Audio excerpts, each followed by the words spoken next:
दोस्तों, जय महाकाल। दोस्तों, भगवान विष्णु के अवतार के बारे में तो आप सभी जानते होंगे, लेकिन बहुत ही कम भक्त ऐसे होंगे जो भगवान शिव के अवतारों से भी अवगत होंगे। भगवान शिव, जिनका ना ही आदि है और ना ही अंत। धर्म ग्रंथों के अनुसार कभी धर्म की रक्षा के लिए तो कभी अपने भक्तों से प्रसन्न होकर भगवान शिव ने कुल 19 बार अवतार धारण किया है। तो आइए जानते हैं भगवान शिव के सभी अवतारों के बारे में विस्तार से। इन सभी अवतारों का वर्णन महाशिव पुराण में पाया जाता है। पहला, वीरभद्र अवतार। भगवान शिव का यह अवतार तब हुआ था जब दक्ष द्वारा आयोजित यज्ञ में माता सती ने अपने देह को त्याग दिया था। जब भगवान शिव को इस बारे में पता चला तो उन्होंने क्रोध में आकर अपने सिर की एक जटा उखाड़ी और उसे धरती पर पटक दिया। उसी जटा से महाभयंकर वीरभद्र प्रकट हुए थे। भगवान शिव के इस अवतार ने दक्ष के यज्ञ का विध्वंस कर दिया और दक्ष का सिर काटकर उसे मृत्यु दंड दिया। दूसरा, पिपलाद अवतार। भगवान शिव के इस पिपलाद अवतार का हमारे मानव जीवन में बड़ा महत्व है। पौराणिक कथा के अनुसार जब पिपलाद ने देवताओं से उनके जन्म के पूर्व ही उनके पिता दधीची की मृत्यु का कारण पूछा तो देवताओं ने बताया कि ऐसा भगवान शनि देव की दृष्टि के कारण हुआ था। ये सुनकर पिपलाद बहुत क्रोधित हो गए और उन्होंने शनि को नक्षत्र मंडल से गिरने का श्राप दे दिया। श्राप के प्रभाव से शनि उसी वक्त आकाश से नीचे गिरने लगे। ये देखकर सभी देवताओं ने पिपलाद से प्रार्थना की, जिसके फलस्वरूप पिपलाद ने शनि देव को क्षमा कर दिया और उनसे बदले में एक वचन लिया कि शनि देव जन्म से लेकर 16 साल तक की आयु तक किसी को भी कष्ट नहीं देंगे। तीसरा, नंदी अवतार। कई लोग नंदी को केवल शिव का सेवक मानते हैं, लेकिन असल में नंदी केवल शिव के सेवक नहीं बल्कि शिव के अंश भी है। कथा के अनुसार शिलाद नाम के एक मुनि ब्रह्मचारी थे। जब अपना वंश समाप्त होता देख उनके पूर्वजों ने शिलाद से संतान उत्पन्न करने को कहा, तब शिलाद ने आयुनिज और मृत्युहीन संतान की कामना से भगवान शिव की तपस्या की। तपस्या से प्रसन्न होकर भगवान शिव ने स्वयं ही शिलाद के पुत्र रूप में आने का वरदान दिया। कुछ समय बाद भूमि जोतते हुए शिलाद को भूमि से उत्पन्न एक बालक मिला, जिसका नाम शिलाद ने नंदी रखा। आगे चलकर इन्हीं नंदी को भगवान शिव ने अपना गणाध्यक्ष बनाया। चौथा, भैरव अवतार। शिव महापुराण के अनुसार भैरव शिव के पूर्ण अवतार हैं।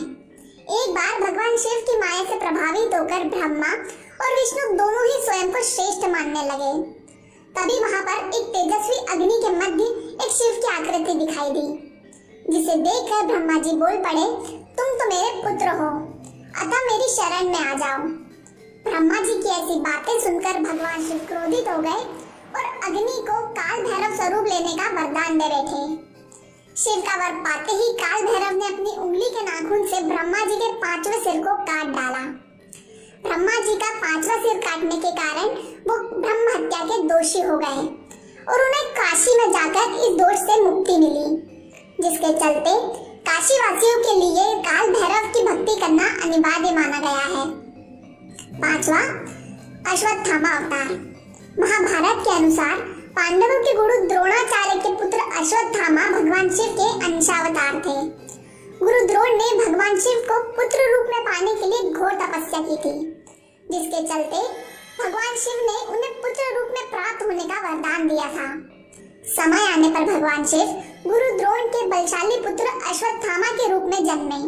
महाभारत के अनुसार अश्वत्थामा आज भी जीवित है और धरती पर कहीं मौजूद है। छठा, शरभ अवतार। इस अवतार में भगवान शिव का स्वरूप आधा मृग का और आधा शरभ नामक पक्षी का है। इस शरभ अवतार में भगवान शिव ने नरसिंह देव की क्रोधाग्नि को शांत किया था। हिरण्यकश्यप का वध करने के पश्चात भी जब भगवान नरसिंह का क्रोध शांत नहीं हुआ, तब देवताओं ने भगवान शिव से सहायता मांगी। फलस्वरूप शिव जी ने शरभ अवतार लेकर नरसिंह के सामने जाने का फैसला लिया और उनकी स्तुति की। जब ऐसा करने पर भी नरसिंह देव का क्रोध शांत नहीं हुआ, तब शरभ देव ने उन्हें अपनी पूंछ में लपेट लिया और आकाश में उड़ पड़े। ये देखकर नरसिंह देव का क्रोध शांत हुआ और उन्होंने शरभ देव की याचना की। सातवां, ग्रहपति अवतार। पौराणिक कथा के अनुसार नर्मदा नदी के तट पर धर्मपुर नाम का एक नगर था, जहाँ विश्वानर नामक एक ऋषि और उनकी पत्नी निवास करते थे। पत्नी ने कई सालों तक निसंतान रहने पर अपने पति से शिव समान तेजस्वी पुत्र पाने की इच्छा प्रकट की।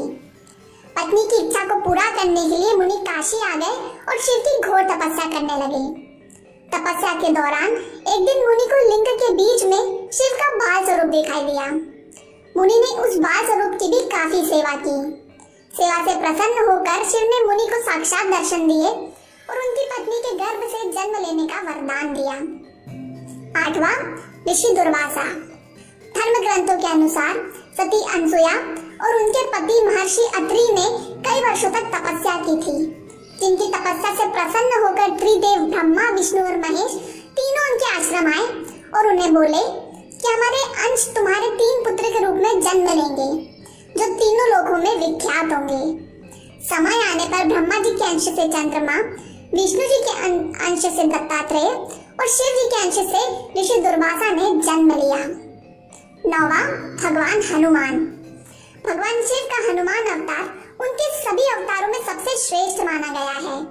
शिव महापुराण के अनुसार देवताओं को अमृत बांटते हुए विष्णु जी के मोहनी स्वरूप को देखकर भगवान शिव कामातुर हो उठे और अपना वीर्यपात कर बैठे। सप्त ऋषियों ने इस वीर्य को पत्तों में संग्रहित कर लिया और समय आने पर सप्त ऋषियों ने भगवान शिव के उस वीर्य को वानरराज केसरी की पत्नी अंजनी के कान के माध्यम से उनके गर्भ में स्थापित कर दिया, जिससे कि अत्यंत तेजस्वी भगवान हनुमान का जन्म हुआ। 10वां, वृषभ अवतार। भगवान शिव ने विष्णु जी के पुत्रों का संहार करने के लिए ये अवतार लिया था। धर्म ग्रंथ के अनुसार जब भगवान विष्णु दैत्यों का संहार करने के लिए पाताल लोक गए थे, तब वहां उन्हें कई चंद्रमुखी स्त्री दिखाई पड़ी। भगवान विष्णु ने उन स्त्रियों के साथ रमन करते हुए कई पुत्र उत्पन्न किए, जिन्होंने आगे चलकर पाताल से लेकर धरती तक हाहाकार मचाया। उनसे घबराकर भगवान विष्णु शिव जी के पास गए और उनसे रक्षा की प्रार्थना करने लगे। तभी भगवान शिव ने वृषभ अवतार धारण किया और विष्णु के सभी पुत्रों का संहार किया।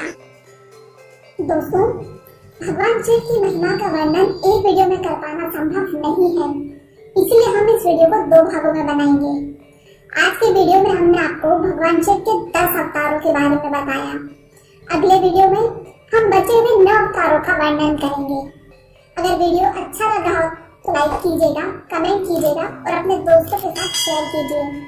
साथ ही ऐसी ही रोचक जानकारियां पाते रहने के लिए हमारे साथ जुड़े रहें।